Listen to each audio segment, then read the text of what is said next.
Com esse formato já estando em seu segundo mês, já dá pra ver que o meta está bem estabelecido. Então, com isso em mente, eu decidi trazer pra vocês os 5 melhores decks do formato, pra você já ficar preparado e não ser pego desprevenido por nenhum desses decks aqui. Começando aqui com um deck que eu acho que muita gente não vai estar esperando que esteja nessa lista, é o Dragon Link. O Dragon Link é um deck que foi irritado na última banlist que teve, acabou tendo o Elp banido, acabou tendo o Striker Dragon limitado, e muita gente olhou pra isso e pensou, o deck morreu, o deck não tem mais como jogar, mas não foi isso que acabou acontecendo, o deck continua extremamente competente, muitas das melhores cartas do deck continuam a 3, continuam sendo usadas sem muito problema, por exemplo, a Kick Launch, que é uma carta que consegue trazer um Rocket do deck de graça, a Chaos Space consegue buscar ou o White Dragon ou o Black Dragon, que são cartas que geram uma vantagem muito boa. O Seyfried ainda tá fora da lista, Tide ainda tá fora da lista, o Seal ainda tá fora da lista. Então o Dragon Link, mesmo estando um pouquinho mais fraco, ainda é um deck muito bom, ainda consegue fazer um combo que passa com o Seal na mesa, que passa com o Borreload na mesa, que passa com o Hot Head Artifind na mesa, sem muito problema. E uma das coisas que faz o Dragon Link ser um deck muito bom nesse formato é o fato de como o meta está funcionando no momento.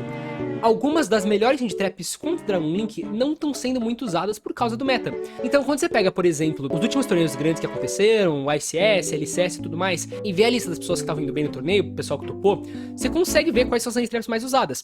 Tem um gráfico que mostra quais são as hand traps mais usadas do top, e olhando esses gráficos, dá pra ver que algumas das hand traps mais usadas são a BL, são a Impermanence, são a Veiler, que são hand traps que não afetam muito o Dragon Link. O Dragon Link consegue jogar em volta dessas interações muito bem, então ele consegue meio que ignorar uma boa parte das hand traps que estão sendo usadas. Então mesmo com, por exemplo, o Nibiru sendo bem usado, ou o Draw sendo muito usado, boa parte deles estão no side deck. Então Game 1 você pode jogar sem ter muita preocupação com tomar o Nibiru, com o Draw, a Lancet, essas hand traps que machucam bastante o Dragon Link, e você consegue combar, consegue fazer o campo de Hot Head, com Seal, Borreload, Tide setada, e ganhar o jogo sem muito problema. E o Dragon Link é um deck que a gente viu, por exemplo, indo muito bem no ICS. Conseguiu top 8 no ICS da Europa, conseguiu ficar em segundo lugar no ICS da América do Norte. Então isso mostra como o deck é extremamente competente ainda e consegue ainda jogar muito bem nesse formato. Até porque a gente tá num formato que o teto de poder é muito baixo. E o que eu quero dizer com isso? Quando você compara esse formato com os formatos passados, que por exemplo, a gente tinha um formato no começo de 2020 que Spyro fazia full combo, passava com a Pulusa, Trigate, um monte de interação. Depois a gente entrou no formato da Emancipator, que fazia um combo absurdo que era basicamente FTK, ou a gente ia pro formato depois do VW, que fazia VFD, e depois pro Dragon Link jogar em volta de 15 milhões de interação e tudo mais. O formato que a gente tá é um formato que todos os decks que estão jogando são muito justos.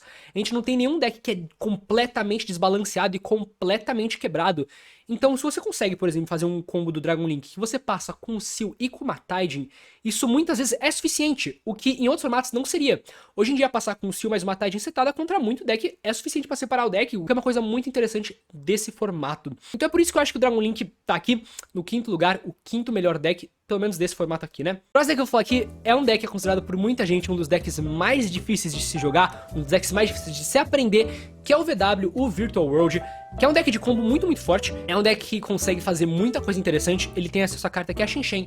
A Shen Shen tem um efeito de macrocosmo, né, toda carta que é enviada do campo cemitério é banida no lugar, o que é muito forte, o efeito que é muito forte, tem um motivo pra cartas que nem macrocosmo, Dimension of Fury estarem na lista, né, e não só isso, é uma carta que consegue acesso muito fácil, por exemplo, a Xuxa que é uma interação bem boa nesse formato, se você pega os melhores decks, vocês vão ver aqui, se você pega, por exemplo, o deck Neopran Kids, ou o Tribrigade, uma destruição no normal summon do cara geralmente dói bastante e geralmente consegue até parar o cara dependendo da mão da pessoa. Não só isso, o VW tem uma toolbox muito grande de cartas que ele consegue usar pra combar.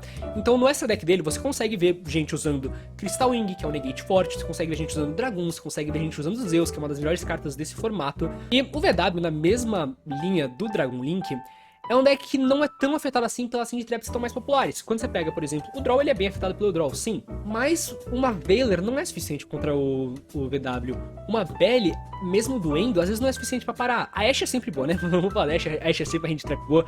Contra tudo ela consegue ajudar. Mas quando você fala de um deck de combo, o deck precisa jogar bem em volta das hand traps mais populares do formato. E quando as hand traps mais populares acabam não afetando o deck, dá um poderzinho bem bom pro deck.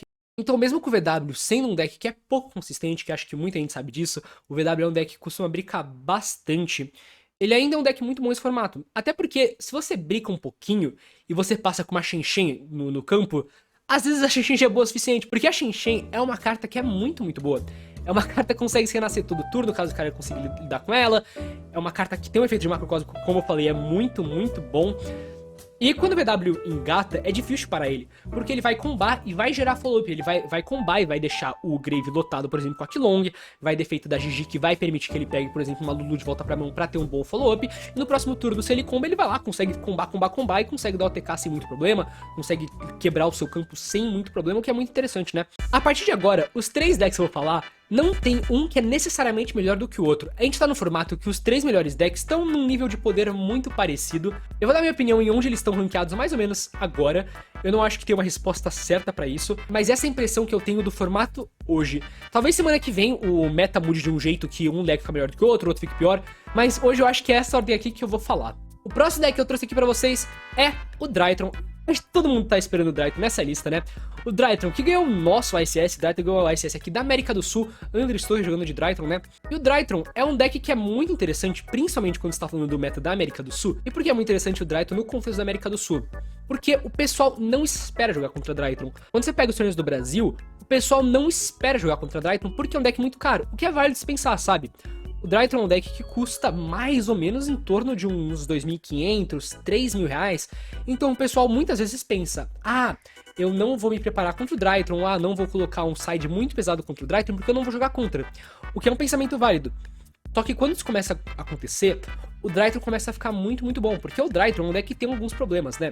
O Drytron é um deck que tem muito problema lidando, por exemplo, com uma carta que nem o Psycho Reader e com uma carta que nem o Draw Lock Bird. Então se o pessoal pensa, eu não preciso me preocupar com o Drytron, porque o Drytron é meio foda-se, então o Drytron começa a crescer bastante pro pessoal que tem a opção de comprar, porque ele sabe que ele vai poder jogar sem tomar as interações que mais dói, que é uma coisa muito legal.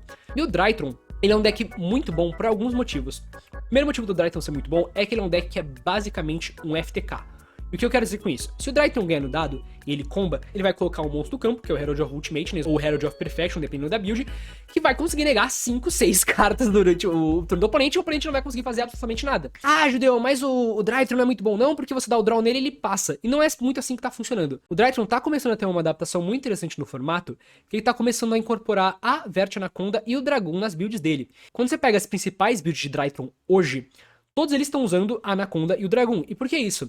Porque no pior dos casos, beleza, você tomou um Psycho Reader ou você tomou um Draw, você pega os 2 bichos, faz um Dragon com a Anaconda e pronto. E o Dragon é uma carta forte. O Dragon é uma carta que é muito, muito boa, né? Um dos pontos positivos do Drytron não só é a facilidade dele colocar esse Dragon na mesa, mas é a facilidade dele combar. Porque geralmente 2 Drytron com nome diferente já conseguem combar. O principal combo do Drytron, acho que muitas pessoas já conhecem, é o combo do Alpha mais o Zeta, que vai passar com um monte negate, mas se você abrir, por exemplo, de Zeta mais Gama, você tá combando. Se você abre de Gama mais Delta, você tá combando. Então é muito interessante ver isso, porque o Drytron é um deck que com muitas mãos consegue combar. E uma coisa legal dele também é que ele não depende 100% de primeiro. Obviamente você quer ir primeiro, você quer colocar os seus 5 negates na mesa logo de cara sem muito problema, mas quando o deck vai segundo, ele consegue jogar bem em volta de interação. O Drytron, dependendo da mão, consegue jogar sem muito problema em volta de 2 Hand-Traps. E não só isso, é um deck que consegue dar o TK muito fácil, principalmente por causa de algumas cartas que ele usa, como por exemplo o Burrow Sword ou a Cisco de Talker, que facilitam muito dar o TK, e também o Drytron é um deck que consegue fazer os Zeus muito fácil indo segundo. Então, eu não consegui matar, mas eu consegui bater com o Mubeta Fafnir, vou fazer um Zeus e pronto, né? Pronto, vou conseguir lidar com o campo sem muito problema, o que é muito interessante. O próximo deck que eu vou falar então vai ser o Prankids. O Prankids, que na minha opinião é um deck super interessante. E por que é um deck super interessante? Ele é um deck que lembra muito um dos melhores decks da história do Yu-Gi-Oh!, que é o Zodiac. E por que o Prankids lembra o Zu? Pelo motivo simples de todo Prankids ser um card combo que é muito bom. Então você começa com qualquer um dos 4 Prankids, você consegue fazer full combo. E o que eu quero dizer com full combo? É um full combo que vai passar com o Battle Butler, que tem um efeito de Double High Gate no turno do oponente, e vai dar 2 draws, vai gerar não sei quantas cartas, e tudo isso com uma carta. Então esse é o motivo do Prankids ser tão bom. O Prankids, além de ser um deck que é extremamente consistente, porque como eu disse, um Prankids comba, e é um deck que tem muito espaço pra colocar tech. Então beleza, você vai usar todas as suas cartas de Prankids, que deve ocupar mais ou menos uns 20 espaços do deck, e você pode usar 20 espaços de carta que é boa contra o oponente. Então você pode usar cartas que nem a polimerização, que é um ótimo extender ou um ótimo jeito de ter follow-up depois de tomar, por exemplo, uma Ashe ou um Meister, que dói bastante no Prankids. Você pode usar um monte de hand trap, você pode usar todos os hand trap do formato. Você pode usar Ashe, Belly, Veiler, Impermanence, Gama. Você pode usar cartas que nem TTT, There Can Be Only One. Tem muito espaço no Prankids pra você usar esse tipo de carta, o que faz o deck ser muito bom. Isso dá muito espaço também pra inovação. Então quando você pega, por exemplo, o deck do Pac, que ganhou o ICS da América do Norte, ele tava usando uma carta que nem o Parallel Exceed main deck. E por que ele consegue fazer isso? Porque o deck tem espaço, que é uma coisa muito boa, né? É uma das coisas mais atraentes do Prankids. E o Prankids tem um lado que é muito bom de se ter em mente, que é o fato dele ser um dos, se não o deck mais barato do formato pra jogar no maior nível, né? E no Brasil, isso é uma coisa que é muito positiva. Então o Brasil, obviamente, é lotado de Prankids.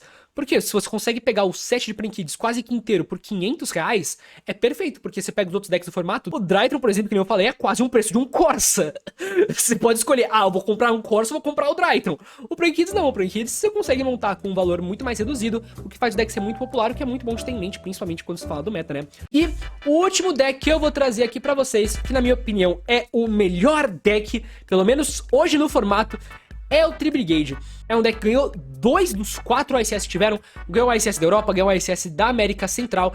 E é um deck muito, muito bom. E por que é um deck muito bom? É um deck que, primeiro, é extremamente consistente. É muito difícil do Tri-Brigade brincar, porque os Tri-Brigades fazem coisas muito parecidas. Se ele consegue um jeito de mandar as coisas pro cemitério, o que não é nenhum problema pra ele, que você tem 3 Fractal, tem 3 Tank pra buscar o Fractal, tem a Kit quando é enviado pro cemitério pode mandar coisa pro Grave, tem o Nerval que vai buscar o Fractal, que vai buscar não sei o que. Ele vai conseguir fazer o full combo dele. 2 Tri-Brigade geralmente é full combo. E o full combo dele é muito bom porque consegue passar, por exemplo, uma Polusa, que é uma carta muito boa esse formato, o Double Dragon Lord, que é basicamente o compulsory, consegue passar com a Revolt setada. A Revolt, que na minha opinião é uma das melhores cartas que a gente tem nesse formato, é uma carta que é estupidamente boa. Mas não só isso, o Tri-Brigade também tem a vantagem parecida com o Prankids, que é o fato dele ter muito acesso a tech. Então quando você pega uma lista de Tri-Brigade, você consegue ver as pessoas usando 15 hand trap sem muito problema, o que é um ponto muito, muito bom nesse formato. E o Tri-Brigade, ele tem acesso à carta que eu, pessoalmente, acho que é a pior carta em questão de por que essa carta existe no formato, que é a Imperial Order. Quando o Tri-Brigade abre com a Imperial Order, depois ele combate, se ele abre com a Imperial Order mais a Revolt, é FTK. E não sou eu que falei isso. Foi o cara que fez top 4 no ICS da América do Norte que falou. Ele falou, se você abre com Revolt mais Imperial Order, você só ganha o jogo, o que é verdade. E o Tri-Brigade tem 2 builds principais que existem hoje no formato, né? A primeira build, que eu acho que é um pouquinho pior, é a build que usa o Rescue Cat. E por que o Rescue Cat é tão bom? Porque o Rescue Cat você vai lá, você vai pegar ele e você vai conseguir de graça trazer a Kit e o Keraz do deck. Daí você pode fazer um Link 2, você pode fazer uma Ferigite, por exemplo, dar efeito da Kit quando cai no Grave, mandar um Nerval, o Nerval vai buscar um, você pode dar expressão desse bicho que você buscou e você vai conseguir combar. Qual o problema que eu tenho com o Rescue Cat? O Rescue Cat eu acho que é um pouquinho mais frágil pra hand trap. Eu acho que o Rescue Cat é um spot muito fácil de tomar hand trap e você passar por causa disso, sabe? Mas existe a outra build, que na minha opinião é a melhor build do Tri-Brigade que tem, que é a build do Tri-Brigade Zoo. O Edge deu, mas a Draenei não foi banida? Sim, mas o Tri-Brigade Zoo era bom só por causa da Draenei? Não. O que fazia o Tri-Brigade Zoo ser realmente bom? Os erros. Se você tá numa situação estranha, você pode simplesmente jogar, baitar as interações do cara, fazer o cara dar as hand traps que ele tem pra dar os efeitos do campo dele, e depois você pode, por exemplo, ativar uma barragem, dar efeito da barragem, trazer um Zoo do deck, fazer um Borbol, o Borbol bate direto, e você vai lá e faz os Zeus com 4 materiais que vai conseguir lidar com o campo muito bem. Muito, muito bem. O que é uma coisa muito interessante do Tri-Brigade, né? E a variante com o Tri-Brigade Zoo tá tendendo a usar uns Zoos diferentes do formato passado. Então, quando você pega o melhor Zoo hoje, o melhor Zoo hoje é o Blade. E por que isso? Porque ele pode descartar um Zoo e comprar uma carta. E se você descarta o Zoo e compra uma carta, você pode fazer uma Chakanine detacha o material e dá a sumo do bicho que você acabou de descartar. Aí você pode fazer uma Berbrum e jogar. E quando você tá indo segundo, você simplesmente vai lá, faz o Bor, bate direto e Zeus, como eu falei, né? O que é muito, muito interessante. E você, o que você acha? Qual que é o melhor deck hoje no formato? Eu esqueci de algum deck? Deixa aqui embaixo. Não se esquece de se inscrever no canal. Dá like no vídeo. E pra quem não sabe, eu faço live na Twitch todos os dias a partir mais ou menos das 16 horas, twitch.tv/Yu-Gi-Oh! Passem lá, deixem um follow. Eu tô lá assim trocando ideia com o pessoal, montando deck, jogando, é sempre divertido. Então passem lá, gente. Tamo junto, valeu, falou e é nóis. Tchau.